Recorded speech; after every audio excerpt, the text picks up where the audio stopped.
Good morning. Today's story is Black Peter by Sir Arthur Conan Doyle from The Great Adventures of Sherlock Holmes. Black Peter. I have never known my friend to be in better form, both mental and physical, than in the year 95. That probably is 1895, not 1995. His increasing fame had brought with it an immense practice, and I should be guilty of an indiscretion if I were even to hint at the identity of some of the illustrious clients who crossed our humble threshold in Baker Street. Holmes, however, like all great artists, lived for his art's sake, and save in the knowledge of the Duke of Holderness, I have seldom known him claim any large reward for his inestimable services.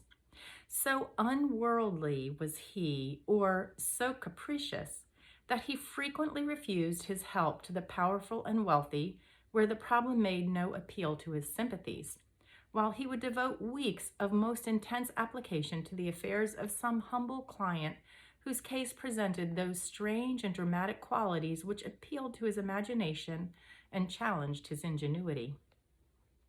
In this memorable year, 95, a curious and incongruous succession of cases had engaged his attention, ranging from his famous investigation of the sudden death of Cardinal Tosca, an inquiry which was carried out by him at the express desire of His Holiness the Pope, down to his arrest of Wilson, the notorious canary trainer which removed a plague spot from the East End of London. Close on the heels of these two famous cases came the tragedy of Woodman's Lee, and the very obscure circumstances which surrounded the death of Captain Peter Carey. No record of the doings of Mr. Sherlock Holmes would be complete which did not include some account of this very unusual affair. During the first week of July, my friend had been absent so often and so long from our lodgings that I knew he had something on hand. The fact that several rough-looking men called during that time and inquired for Captain Basil made me understand that Holmes was working somewhere under one of the numerous disguises and names with which he concealed his own formidable identity. He had at least 5 small refuges in different parts of London in which he was able to change his personality.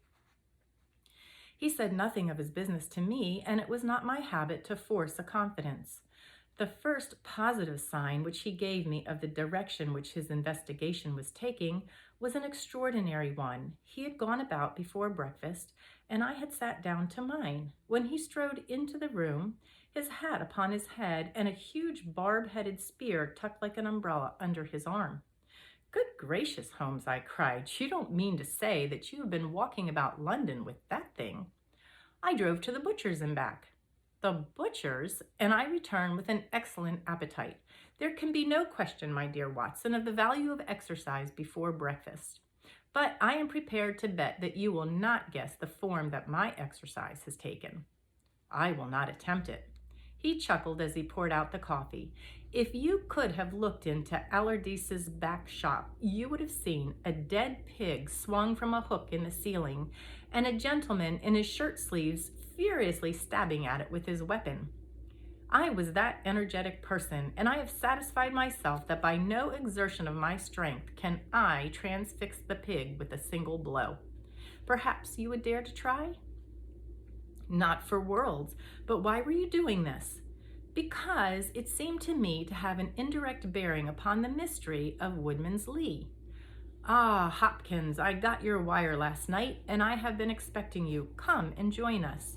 Our visitor was an exceedingly alert man, 30 years of age, dressed in a quiet tweed suit, but retaining the erect bearing of one who's accustomed to official uniform. I recognized him at once as Stanley Hopkins, a young police inspector for whose future Holmes had high hopes, while he in turn professed the admiration and respect of a pupil for the scientific methods of the famous amateur. Hopkins's brow was clouded, and he sat down with an air of deep dejection. "No, thank you, sir. I breakfasted before I came round. I spent the night in town, for I came up yesterday to report."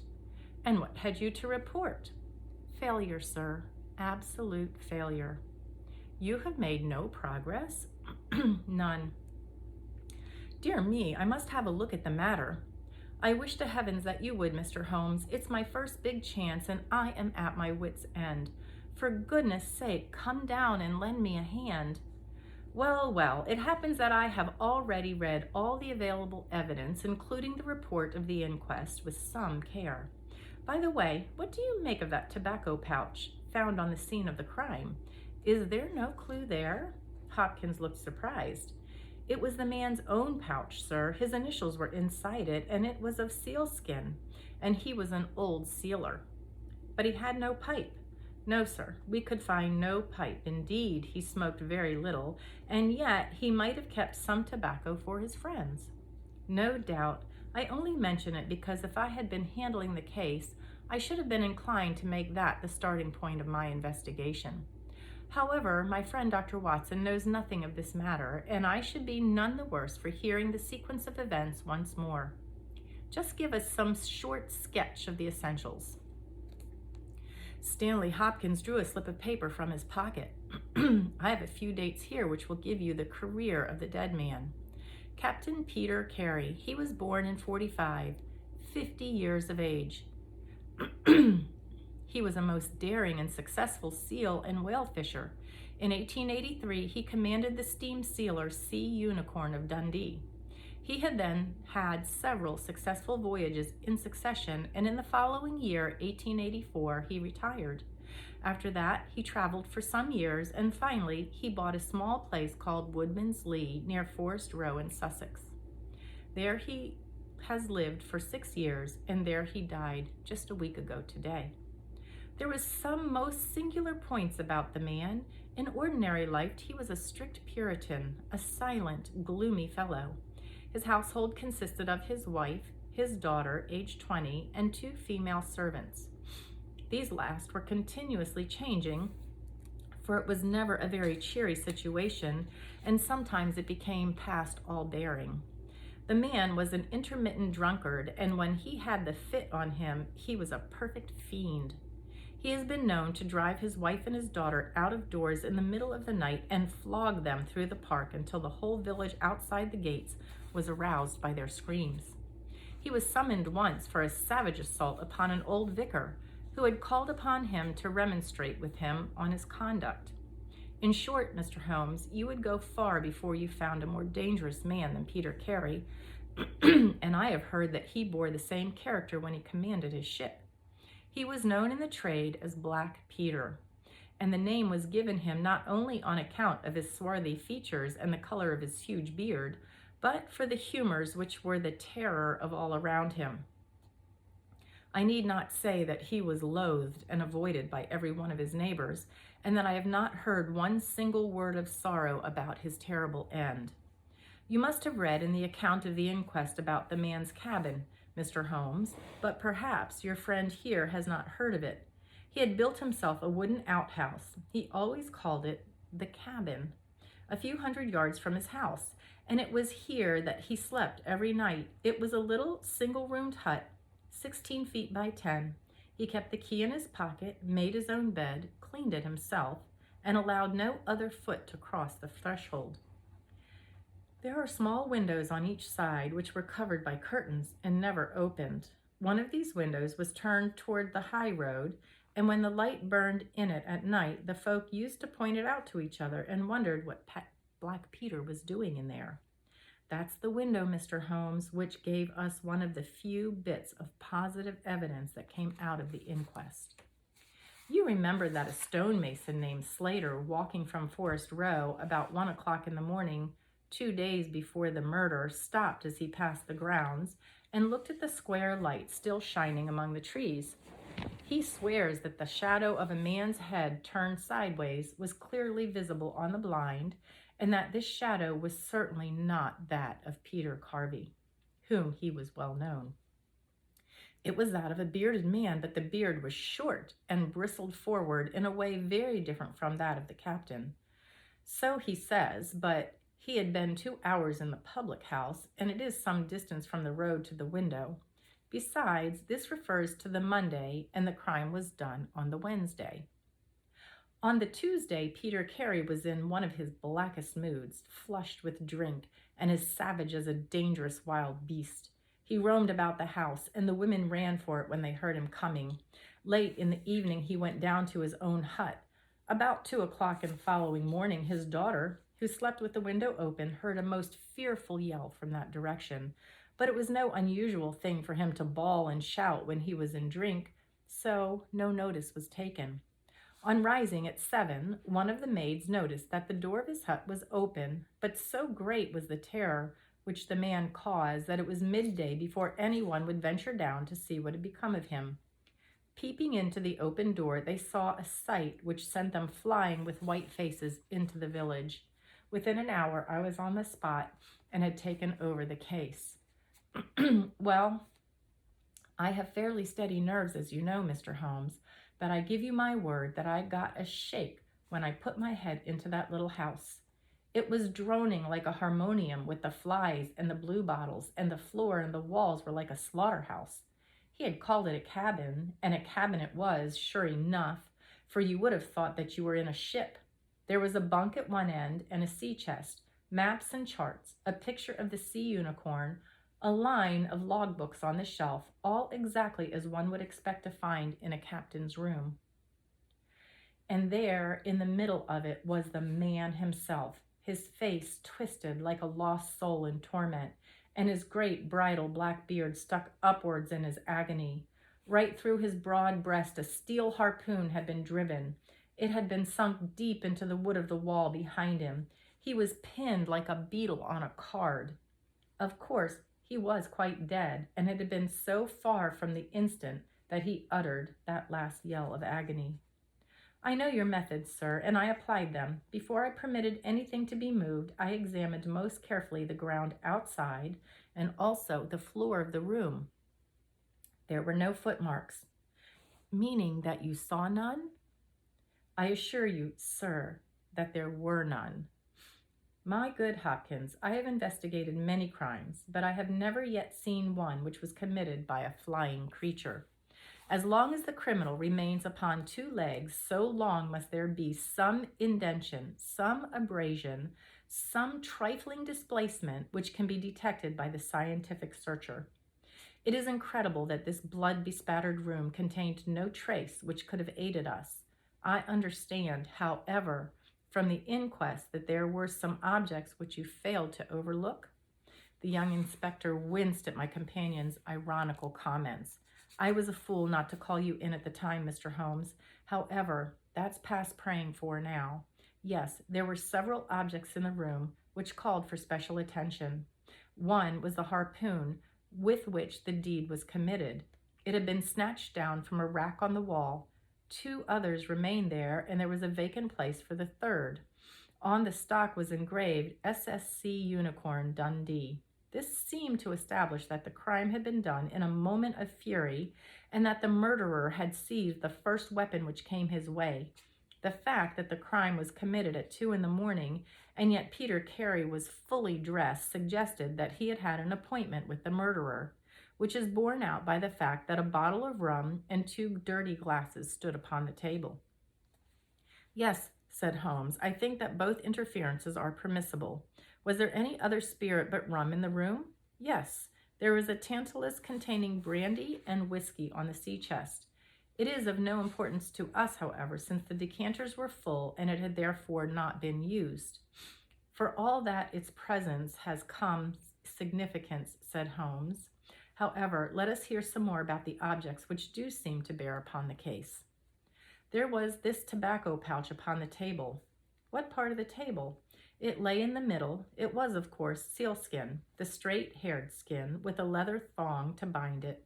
Inside was PC on the flap. There was half an ounce of strong ship's tobacco in it. Excellent! What more? Stanley Hopkins drew from his pocket a drab-covered notebook. The outside was rough and worn. The leaves were discolored. On the first page were written the initials J.H.N. and the date 1883. Holmes laid it on the table and examined it in his minute way, while Hopkins and I gazed over at each other. On the second page were printed the letters C, CPR, and then came several sheets of numbers. Another heading was Argentine, another Costa Rica, and another Sao Paulo, each with pages of signs and figures after it. "What do you make of these?" asked Holmes. "They appear to be lists of stock exchange securities. I thought that JHN were the initials of a broker and that CPR may have been his client." "Try Canadian Pacific Railway," said Holmes. Stanley Hopkins swore between his teeth and struck his thigh and clenched his hand. "What a fool I have been," he cried.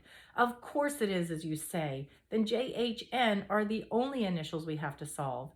I have already examined the old stock exchange lists, and I can find no one in 1883, either in the house or among the outside brokers, whose initials correspond with these.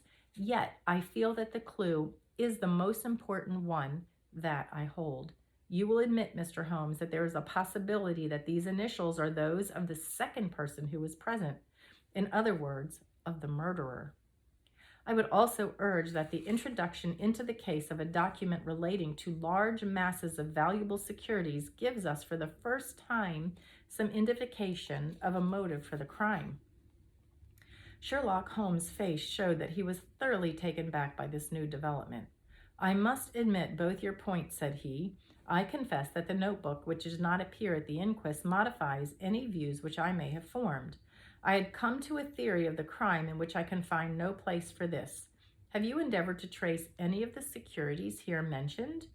"Inquiries are now being made at the offices, but I fear that the complete register of the stockholders of these South American concerns is in South America, and that some weeks must elapse before we can trace the shares."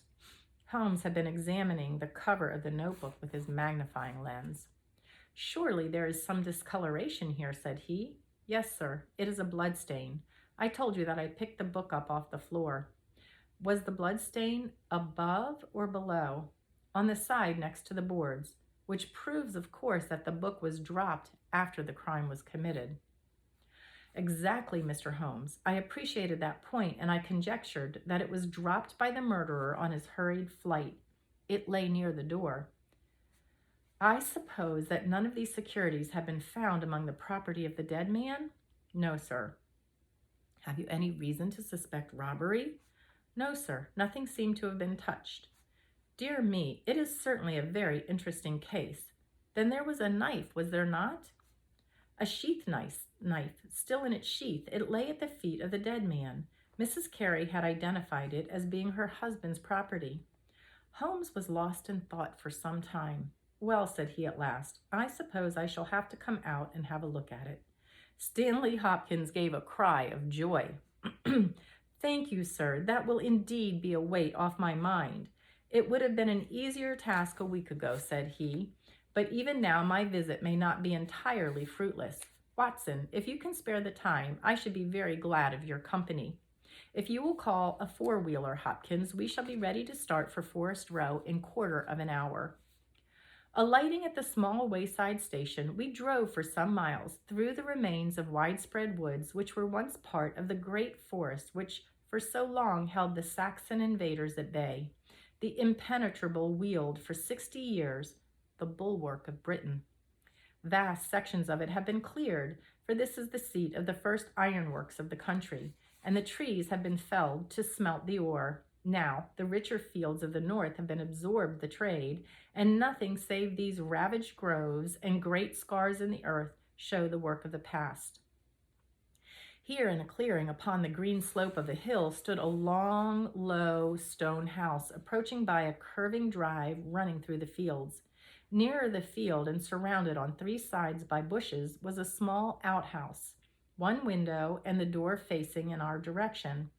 It was the scene of the murder. Stanley Hopkins led us first to the house, where he introduced us to a haggard, gray-haired woman, the widow of the murdered man, whose gaunt and deep-lined face, with furtive look of terror in the depths of her red-rimmed eyes, told of the years of hardship and ill usage which she had endured. With her was her daughter, a pale, fair-haired girl whose eyes blazed defiantly at us as she told us that she was glad her father was dead and that she blessed the hand which had struck him down. It was a terrible household that Peter Black-Carey had made for himself, and it was with a sense of relief that we found ourselves in the sunlight again and making our way along the path which had been worn across the fields by the feet of the dead man. The outhouse was the simplest of dwellings, wooden-walled, single-roofed, one window beside the door and one on the farther side. Stanley Hopkins drew the key from his pocket and had stooped to the lock when he paused with a look of attention and surprise on his face. "Someone has been tampering with it," he said. There could be no doubt of the fact. The woodwork was cut, and the scratches showed white through the paint as if they had been done that instant. Holmes had been examining the window. "Someone has tried to force this also. Whoever it was has failed to make his way in. He must have been a very poor burglar." "This is a most extraordinary thing," said the inspector. "I could swear that these marks were not here yesterday evening." "Some curious person from the village, perhaps," I suggested. "Very unlikely. Few of them would dare to set foot in the grounds, far less try to force their way into the cabin. What do you think of it, Mr. Holmes?" "I think that fortune is very kind to us." "You mean that person will come again?" "It is very probable. He came expecting to find the door open. He tried to get in with the blade of a very small penknife. He could not manage it." "What would he do?"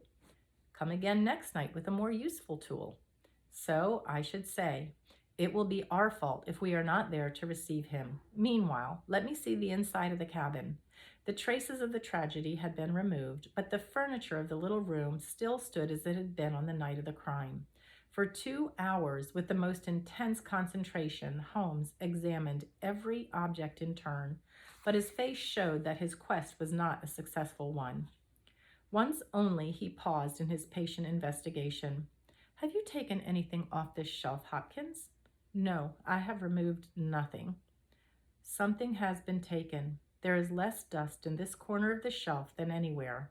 It may have been a book lying on its side. It may have been a box. Well, well, I can do nothing more. Let us walk in these beautiful woods, Watson, and give a few hours to the birds and the flowers. We shall meet you here later, Hopkins, and see if we can come to closer quarters with the gentleman who has paid this visit in the night." It was past 11 o'clock when we formed our little ambuscade. Hopkins was for leaving the door of the hut open, but Holmes was of the opinion that this would rouse the suspicions of the stranger. The lock was a perfectly simple one, and only a strong blade was needed to push it back. Holmes also suggested that we should wait not inside the hut, but outside it among the bushes which grew round the farther window. In this way, we should be able to watch our man if he struck a light and see what his object was in the stealthy nocturnal visit. It was a long and melancholy vigil, and yet it brought with it something of the thrill which the hunter feels when he lies beside the water pool and waits for the coming of the thirsty beast of prey. What savage creature was it which might steal upon us out of the darkness? Was it a fierce tiger of crime, which could only be taken fighting hard with flashing fang and claw? Or would it prove to be some skulking jackal, dangerous only to the weak and unguarded? In absolute silence, we crouched among the bushes, waiting for whatever might come. At first, the steps of a few bleated villagers, or the sounds of voices from the village, lightened our vigil, but one by one, these interruptions died away, and absolute stillness fell upon us. Save for the chimes of the distant church, which told us of the progress of the night, and for the rustle and whisper of a fine train falling amid the foliage which roofed us in. 2:30 had chimed, and it was the darkest hour which precedes the dawn, when we all started as a low but sharp click came from the direction of the gate. Someone had entered the drive. Again there was a long silence, and I had begun to fear that it was a false alarm, when a stealthy step was heard upon the other side of the hut, and a moment later a metallic scraping and clicking. The man was trying to force the lock. This time his skill was greater, or his tool was better, for there was a sudden snap and the creak of the hinges. Then a match was struck, and next instant the steady light from a candle filled the interior of the hut. Through the gauze curtain our eyes were all riveted upon the scene within. The nocturnal visitor was a young man, frail and thin, with a black mustache which intensified the deadly pallor of his face. He could not have been much above 20 years of age. I have never seen any human being who appeared to be in such a pitiful fright, for his teeth were visibly chattering, and he was shaking in every limb.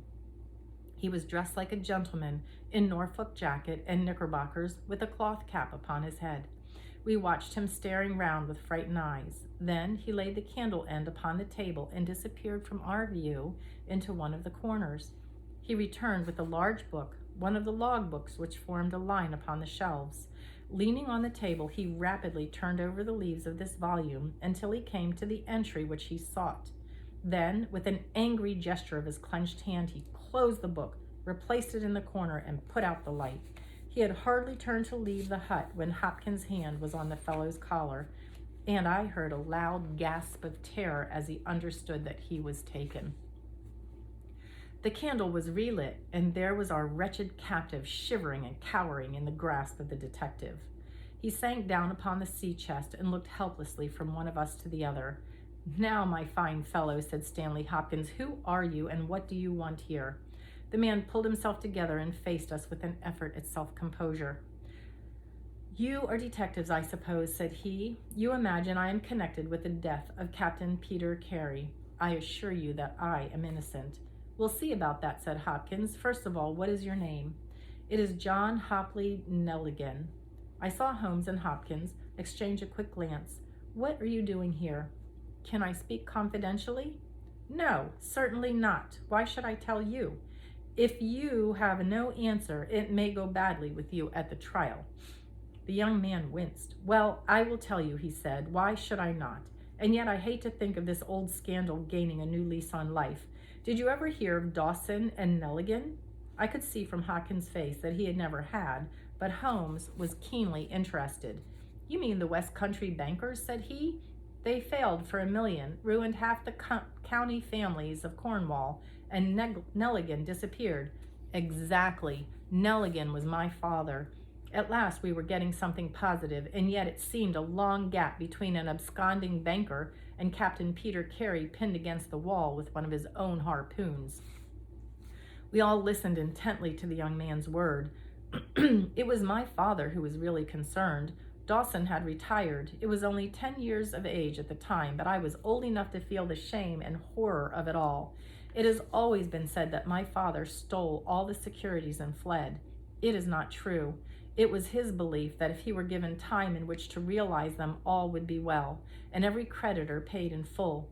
He started in his little yacht for Norway just before the warrant was issued for his arrest. I can remember that last night when he bade farewell to my mother. He left us a list of the securities he was taking, and he swore that he would come back with honor cleared, and that none who had trusted him would suffer. Well, no word was ever heard from him again. Both the yacht and he vanished utterly. We believed, my mother and I, that he and it, with the securities that he had taken with him, were at the bottom of the sea. We had a faithful friend, however, who was a businessman, and it was he who discovered some time ago that some of the securities which my father had with him have reappeared on the London market. Can you imagine our amazement? I spent months trying to trace them. And at last, after many doublings and difficulties, I discovered that the original seller had been Captain Peter Carey, the owner of this hut. Naturally, I made some inquiries about the man. I found that he had been in command of a whaler which was due to return from the Arctic seas at the very same time when my father was crossing to Norway. The autumn of that year was a stormy one, and there was a long succession of southerly gales. My father's yacht may well have been blown to the north, and there met by Captain Peter Carey's ship. If that were so, what had become of my father? In any case, if I could prove from Peter Carey's evidence how these securities came in the market, it would be proof that my father had not sold them, and that he had no view to personal profit when he took them. I came down to Sussex with the intention of seeing the captain, but it was at this moment that his terrible death occurred. I read at the inquest a description of his cabin, in which it stated that the old logbooks of the vessel were preserved in it. It struck me that if I could see what occurred in the month of August, 1883, on board the Sea Unicorn, I might settle the mystery of my father's fate. I tried last night to get at these logbooks, but was unable to open the door. Tonight I tried again and succeeded, but I find that the pages which deal with that month have been torn from the book. It was at that moment I found myself a prisoner in your hands." "Is that all?" asked Hopkins. "Yes, that is all." His eyes shifted as he said it. "You have nothing else to tell us?" he hesitated. No, there is nothing. You have not been here before last night?" "No." "Then how do you account for that?" cried Hopkins as he held up the damning notebook with the initials of our prisoner with the initials of our prisoner on the first leaf and the blood stain on the cover. The wretched man collapsed. He sank, his face and hands, and trembled all over. "Where did you get it?" he groaned. "I do not know. I thought I had lost it at the hotel." Excuse me for a second while I pick something up. "That is enough," said Hopkins sternly. "Whatever else you have to say, you must say in court. You will walk down with me now to the police station." "Well, Mr. Holmes, I am very much obliged to you and to your friend for coming down to help me. As it turns out, your presence was unnecessary, and I would have brought the case to this successful issue without you. But nonetheless, I am very grateful. Rooms have been reserved for you at the Bramble Light Hotel, so we can all walk down to the village together." "Well, Watson, what do you think of it?" asked Holmes as we traveled back the next morning. And that is the end of part 1. We'll resume with part 2 tomorrow. Love you. Bye-bye.